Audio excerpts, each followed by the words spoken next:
Yeah. So that's one of my projects that I'm very excited about. Is using Qi Gong and Nei Gong practices to, kind of look at our own inner workings, and then to take a real good look at these different isms that we have in us. So racism, classism. So the word racism actually is a acronym. You take the A for awareness, and then so the A is the awareness shining down on the rest of the letters, and then R is for racism, C is for classism, I is for intellectualism, S is for sexism, and M is for materialism. I love it. I love it. So A is for awareness. Awareness. Okay. C is for classism. Classism. I like that. Okay. Yep. I is for intellectualism. Okay. S is for sexism. Sexism. M is for materialism. Wow, that's awesome. I love it. So now I understand that right now in the world, with some people definitely do not want to discuss difference at all.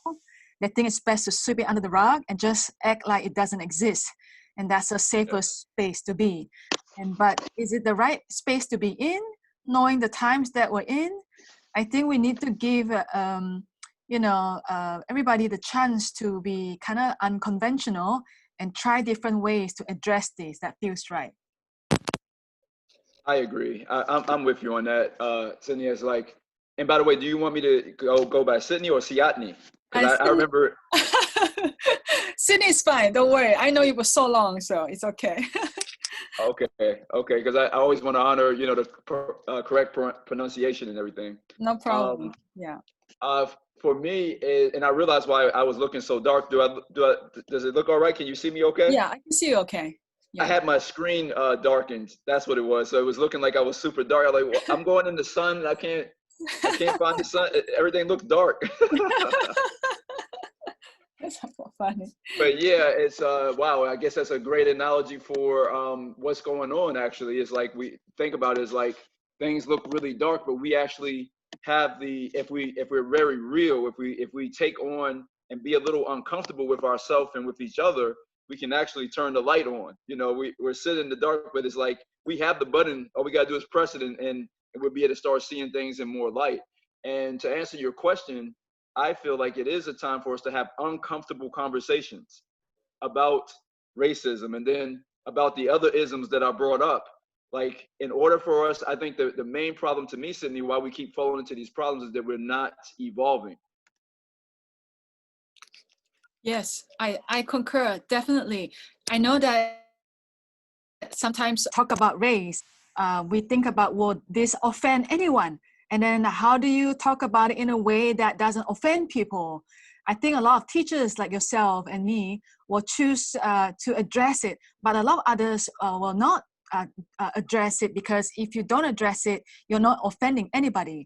And I think this is the problem that we have in our country or society right now, that we never have an honest, open discussion about race ever. Right. I agree. It's stuff that makes people uncomfortable, race and death, and these different things are things that are kind of taboo. Politics. These are things that there may be disagreements and different viewpoints on, and so I think we have especially in the spiritual, quote unquote, spiritual community, right?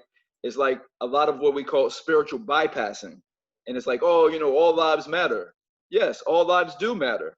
And we also need to recognize that, like, for instance, in giving a Zang Fu approach to it, if the kidneys are weak, if we have kidney deficiency, we can't be like, well, all organs matter, like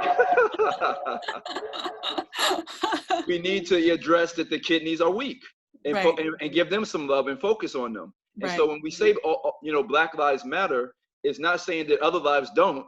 It's just saying that we need some attention in the kidneys in the Black lives right now. I love that analogy. That's so true. And so let's dive into Zang Fu. So share with the listener a little bit about what is Zang Fu, and how do you equate this Zang Fu to the racial discrimination? Perfect. So my understanding and understanding of Zang for how I use it is, it means like the solid and hollow organs of the body, and it's the whole idea of that there's a what we call yang and yin or yin and yang, and that there's a flow of energy, and that we can balance or create a homeostasis or harmony in the body by recognizing the yin and yang nature of these different organs. Yin and yang doesn't mean that there's any, it is called yin and yang theory. So it doesn't mean that it exists per se. It's a theory to help us have a certain understanding of things. And so the way I use it in my life is I use it with my Qigong when I do my breath discipline or my breath work. And then I also use it in the sensual emotional exchange work that I do, SEX, sex. Right. So sensual emotional exchange work that I do, I actually take a Zang Fu approach to it based on like the feminine and masculine energies. And when I say feminine and masculine energy, I'm not talking about our genitals. I'm talking about the energies as they relate to our bodies. That's awesome. Okay. So like for you, tell us a little bit more about how to recognize these energy patterns in the body, and then where do you find them, and then how to work with them. Very good question. So I think the simplest thing for everyone to do is for us to take so that we can embody what I'm about to say. Close our eyes for a moment, and let's do 3 deep breaths together. Breathing in. An out breath, I want to let a little sigh out, a sound out. 2 more. Breathing in, feeling our bodies.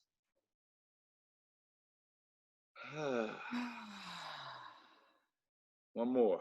Breathing in.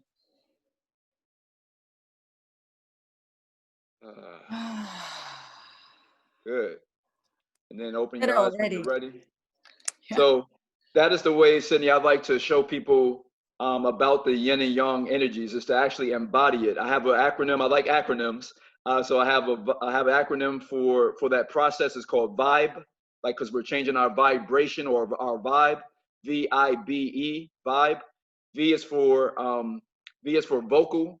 A lot of the couples or the people that come to me and my lady when we do the work with couples, there's a block in the throat area as far as expressing ourselves, especially when it comes to sensuality and ecstasy and the oohs and ahs and feeling pleasure and expressing it. Right. There's a lot of blockage there. Yes. And the I is for introspection. Introspect, to look inward. Introspect. So like the Buddha, or when we go into meditation, is to look in ourselves to be able to connect with the B, which is breath. So the breath. And the breath is one of the things that helps us to embody yin and yang. When we breathe in and out, we can't escape it. The moment that yin and yang cease to exist, that's when we cease to exist. So the breath brings us back to that balance of in and out, flow and everything. And then the E is for embody, to embody, to feel in our body the interplay of these different energies. I love it. That's awesome. So vibe, vocal is V. I is introspective, and then we have the B for breathing, and the E for embody. And how does VIB, vibe, help with somebody to work through some of the emotions and some of the inner workings of having clarity in terms of seeing themselves and others, and seeing through the lens of just peace and joy and not discrimination? I love that. So, I feel like it's so foundational, Sydney, because we talk about society. I remember Dr. Amos Wilson, he said that we talk about society as if it's out there when society is actually in us. So by doing by being vocal and first introspecting, so actually we introspect first so that when we speak from a place of clarity. So we introspect, and then we become vocal. We do our breath work so that we stay embodied. But when we do that in ourselves, we can see where do I have racism in me? Whether I'm the person with privilege or the person that's underprivileged, we still have it in us one way or the other. The person of privilege looks at the world with certain a certain lens of seeing things in a certain way that maybe a place of abundance, whereas the person that's underprivileged sees things maybe from a lens more of scarcity, you know, but we still have one of the lenses on most of the time. Right. And so when we start to do vibe, when we start to do vocal introspection, breath, and embodiment, we start to see when we have these different isms in us. For instance, I like to give these instances. To look at sexism. If we meet someone and, you know, things are vibing well and we get married, in American culture, I don't know about other cultures, but in American Western culture, the woman takes the man's last name. That's sexism. And to think where that comes from war, that comes from raping and pillaging and taking on, you know, taking somebody and, you know, in war and making them take now they're your possession. That's where that comes from. And for those of the family out there listening, think about it this way. Would we be willing to reverse that? Would we be willing to go take the woman's last name? Most of us would say no, because that's sexism that's alive in us. Right. Yeah. That's just a small example. Right. Yeah. So like it's so ingrained in that for generations and generations that you don't even question the validity of it. Yeah. I'm so grateful to be able to keep my name because Asian women don't change our family name, our last name. If you change your family name, means either you've been given away at birth, you were adopted, or your parents died, that you have to take on somebody else's family to take care of you. So in terms of the traditionally, Asian women, whether they're Chinese or Japanese or Korean, traditionally they don't change their name, they keep their name. And people always think, oh, you know, Asian women, you are supposed to be like really, okay, just shake your head, hi, you know, be polite all the time. But really, the thing we have still power is our name. We still keep that. And my mother still has her name, but the children, of course, takes out after the paternal, the father's last name. I see. But thank you. Love the analogy. Yeah.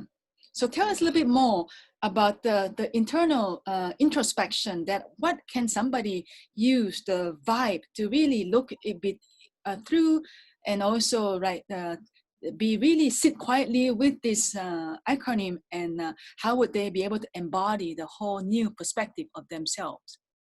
I love that. So with introspection, we really look for those shadow spaces, right? Those places where we're kind of hiding out, or that maybe we have some false BS, or what I call it false BS, but it's false belief systems. You know, where we have false belief systems about another race. You know, like, oh, I know when we were at PCOM, Sydney, I would always make sure that I would be early because there's a false belief system that Black people are always late. Oh, no way.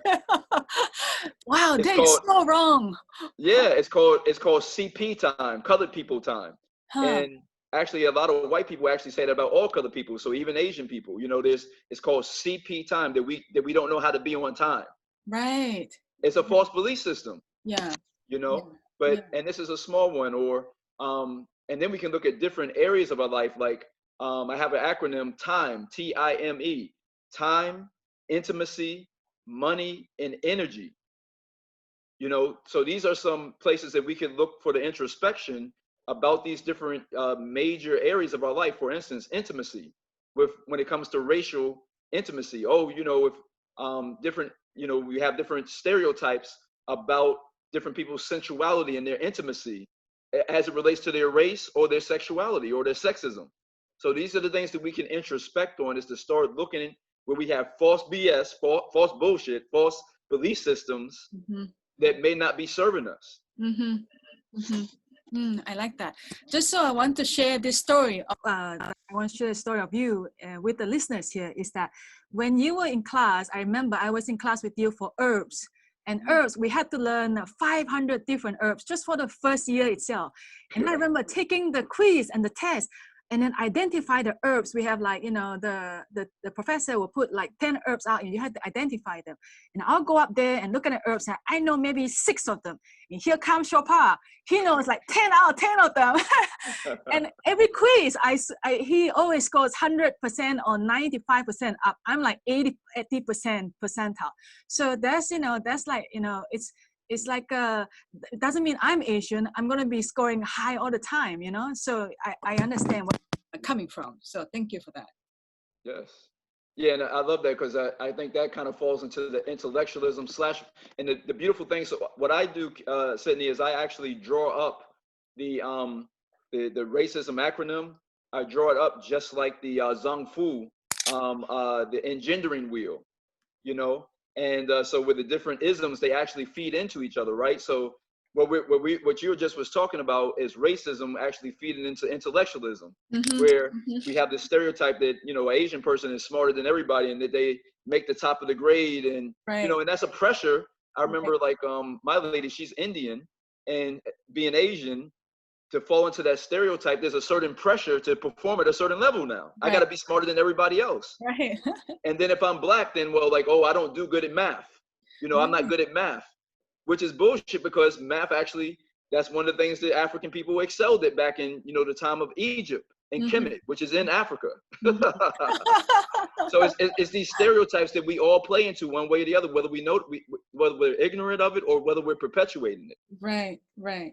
So, you know, I definitely believe like a lot of starts from home for young kids, and where they grow up and how the parents will be able to tell them or not tell them certain things.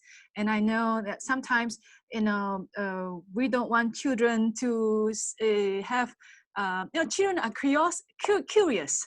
They, you know, they look at a Asian person and say, oh, you have small eyes, and then they'll pull my eyes to the side, you know, because I'm Asian. That is not them being racist. That is just them being curious and to see the difference between, hey, why am my hair is black?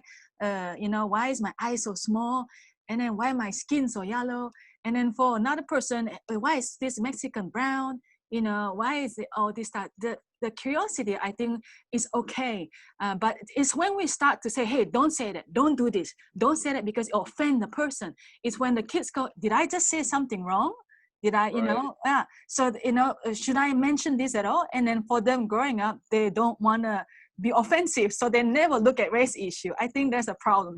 Yes. Yeah. I think you hit on a very big thing there, because, and that's so deep. I love what you're saying there, Sydney, because we're implying that there's something wrong with curiosity. And the one thing that we want children to be is curious and to have a sense of wonder. Matter of fact, can we get some adults with some wonder and curiosity? We need more adults with that. You know what I mean? Yeah. Okay. So what do you have in terms of suggestion or tips for listeners to kind of work within themselves to have a more understanding? I know everybody is on a different path. I'm learning too as I grow. Every day is a learning opportunity to learn about other races, to learn about more history of where African American has come from and what they've achieved in this country. And, you know, I think everybody's on that kind of journey. Either they totally shut down, or they open the door and say, hey, you know, this is an opportunity to enlighten myself in different topics and stuff. So what would you suggest, and where would you suggest that we start? I love that. I think, Sydney, what I would suggest is, like, I think one of the things that we could do is change history to our story. And when I say our story, I mean us as the Hue-being family. And when you notice that I say Hue-being, I don't say human, because again, that's sexism. That's putting the man above the feminine or above the female. I get it. As a Hue-being, the Hue-being that we come from all different beautiful shades and hues, from the palest of the pale and yellows and blues and browns and blacks, all the way to the darkest midnight black. That's the Hue-being family. And then being is just being. That's not being man or woman, because some people don't identify binarily. They flow in and out, and Right. they don't subscribe to that.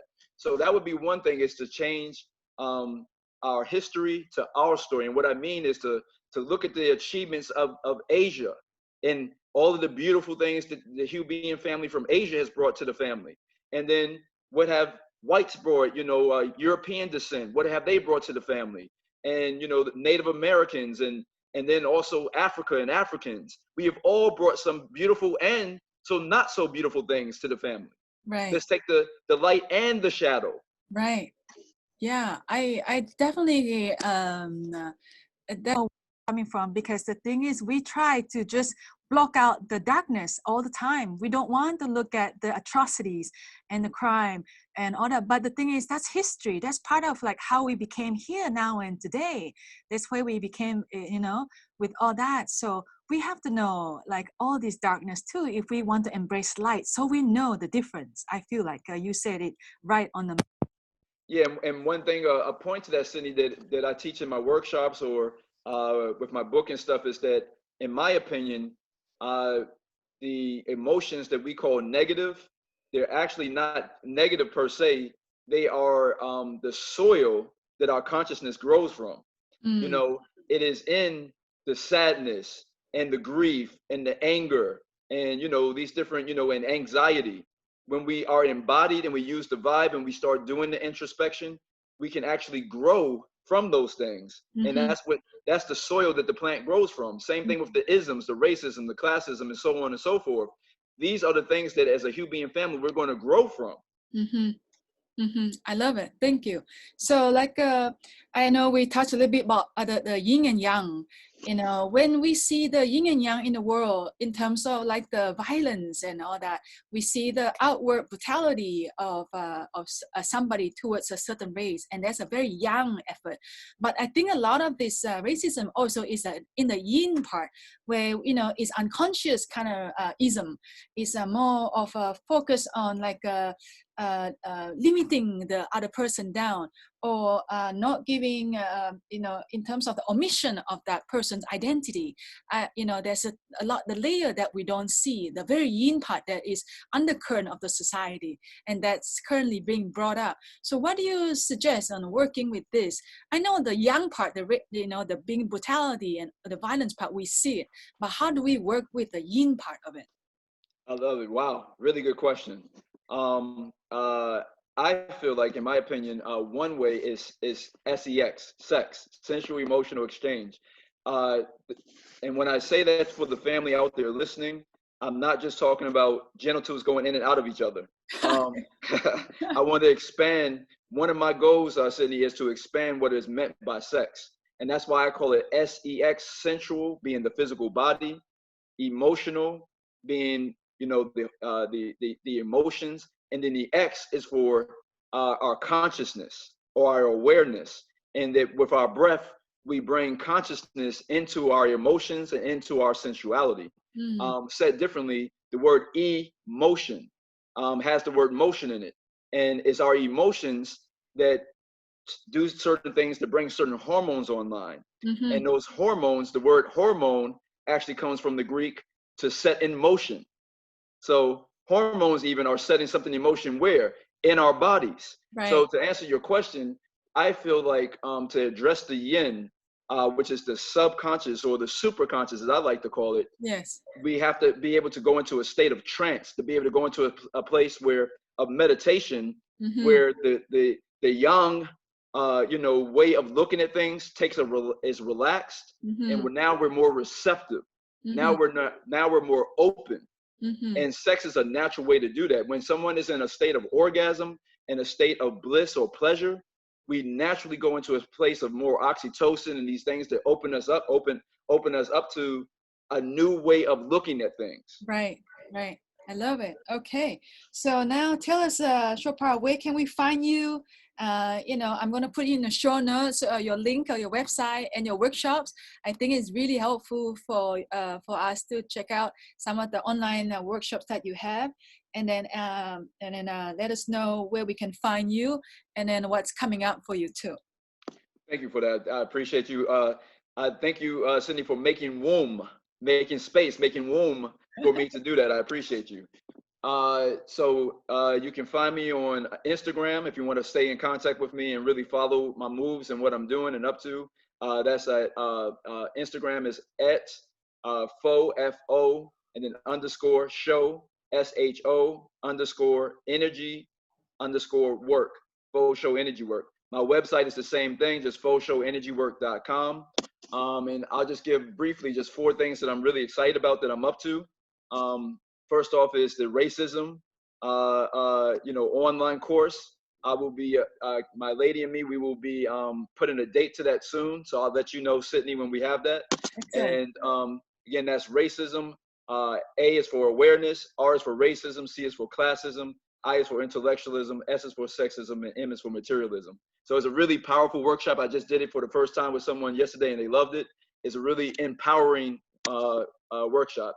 My lady and me, we also do one for couples called Intimate Relating. So if you're a couple and you want to power up and level up as a partnership, that's a good one. What else I got? I have a book, Sacred Orgasmic Living. So Sacred Orgasmic Living, making our day-to-day life more orgasmic. And then lastly, I also have Qi Up, which is my series of workshops is a 6 to 12-week program for men who want to learn more about SEX, sensual emotional exchange, and just leveling up as a man. I love it. I love it. Awesome. I love what you're doing. I love the work you're doing for humanity, Shophar. You've always been an inspirational person, a friend to me too. So I will put the links and on the show notes so that our listeners know where to find you. And then please keep us updated on what's going on and then how the workshop is going. And I'm so happy. Thank you so much for your time today. I appreciate it. No doubt, Sydney, same here. And at some point we'll have to collaborate and do a workshop or a series of workshops together. Absolutely. I love that. All right. Take care. I'll see you too. soon. All the best. All right. Peace. Peace.